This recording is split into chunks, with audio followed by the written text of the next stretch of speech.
Alright, hey there, Prox Gaming Crew, and this is Proxify here, and we are back for another episode of the Ocarina of Time Let's Play. And if you guys do go and see, we finally now have the big quiver from this mini game, so now we actually have a capacity of 40 arrows that we can go and use. So why not go and use these arrows and hunt down for some more of the big pose? And this is going to be the last time that you guys are going to be seeing me go after any of these big pose for quite some time. Everything else that I'm going to do with these big pose is that I'm going to do them all off recording, just so that I can at least just try to show you guys the piece of heart that we'll get later on at the very end of all this. But I'm finally happy that we at least got this annoying guy out of the way, because this is like the most frustrating one of the bunch, because like for whatever reason is that they actually plan to go and have this guy get spawned right at that very edge of that cliffside there, and you only have like two options: is trying to shoot him right from the front way of that direction, or sometimes he'll actually appear from behind you, which then that takes a little while for you to like get yourself turned around within that way if you're using Epona, and that can be absolutely frustrating.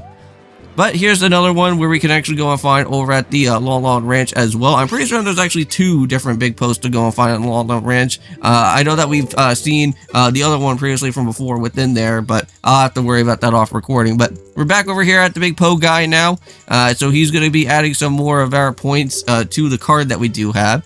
And once we get ourselves all the way to 1,000 points, he'll give us a special reward after all that, which you guys don't know. We'll have to go and get the piece of heart for all that. So very handy. Now, I believe within this episode for today, you guys are going to be seeing me have to go through the trading side quest. Now, I don't think that we're going to go and show you guys everything that's going to happen out here within our time, because this episode is relatively short. Now, normally this episode would have been a little bit longer, but I don't think you guys would want to go and see me have to go and travel my way around to do all these different trading side quests. I think you guys would rather want to see me just go and head straight right on over into the next part of the objective of the actual trading side quest itself. Now, I believe to get yourself started off here within this trading side quest, to get yourself with the big Goron sword, is that we need to go and head all the way back over to where the Cocirico village is going to be, again, because I know that we've already been there before, getting ourselves with the bow and arrow upgrade. So now we have to go and talk back to her once again. And I believe for what she's going to actually go and give is give us a special egg that we'll have to go and use. Now this is the pocket Cucco that we're going to have to go and use by Anju. And now we'll just have to kind of wait until the next day that will happen. But the easy way that you can go and do it is by just going and just using the Sun Song. Since we already had the Sun Song at this point in time, we could just go in and just jump ahead and get this egg as quickly as possible, so that we don't have to go and really worry about all that too much. Now, we are, of course, going to be doing Ni no Kuni. If you guys don't know, we are going to be heading off into Perdia. I want to say the next of the kingdoms that we're going to have to head off into. And I want to say that this location is only guided by using Tengri. I don't think you can really go and do anything else for heading on into that destination. I don't even think a boat is actually accessible to there as well, but I could be wrong.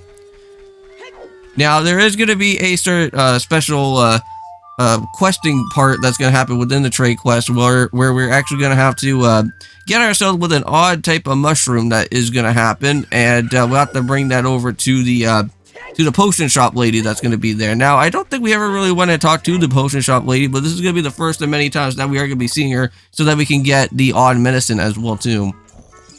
So once we get that pocket Cucco, wake up with Talon and get this lazy guy all up into gear.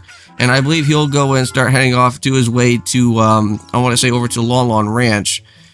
Now, I have a funny feeling that here in this game, and I think I may have probably brought this up before, but I'm pretty sure that there's a time where you actually do go and race both Talon and Ingo at the same time. And I don't know if you get yourself a piece of heart within there, so we'll have to go and try that out later and see if that happens. But yeah, so go back and talk to her, and I'm pretty certain that by this time, you just have to go and just make sure that you go and actually target target Anju to actually make sure that the Cucco gets right back to her proper owner that's going to be here. And she's going to switch around with the Cucco to actually give you Cojiro. And yes, the Cojiro is basically the blue Cucco that we are going to be having alongside with us. Now, there is going to be a part where we do have to go and kind of say our goodbyes to Cojiro after, and that is going to happen here within this episode, and we're going to be making our way back over to where the Lost Woods is going to be. Now, remember that guy that we did see previously before that was around here in Kakariko? Well, he's actually located back over here now. And I want to say that once you get that odd medicine, I believe this guy actually disappears, I think, if I'm not mistaken. And I don't think we'll be able to go and see him again at some point. So yeah, so here comes the mission where we're going to have to take this odd mushroom and bring it all the way over towards where that lady's gonna be, the potion shop lady. Now you actually do have a timer on you, and you only have like roughly around like 3 minutes. Now I believe you can't actually go and do this, and you should be at least somewhat okay. Now with me, I almost ran out of time here because I totally forgot to go and basically lock on with the mushroom to her from there. Okay, you better go and do this now there, Prox. We only have about like 8 seconds left on the clock. Okay, whew, that was close. Now, I'm not too entirely certain if you go and ride on Epona. I don't know if that actually messes anything up alongside with that. But I know that if you go and change around the day to night, it doesn't really affect anything within there.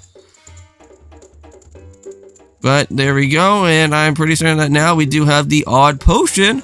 So now we're going to be able to go and give that to that guy. But anyways, we're going to end things off here for today, and I'll be seeing you guys in the next one. And of course, peace.